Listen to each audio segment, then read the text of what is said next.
Yan na po yung aking nilagyan ng ricados. Ayan. So,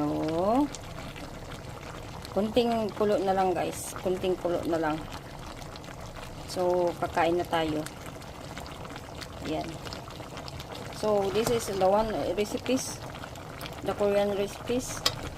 Here in South Korea. So, maybe later on, I'm going to magpatayo ako ng my own business in the Philippines. Just like this.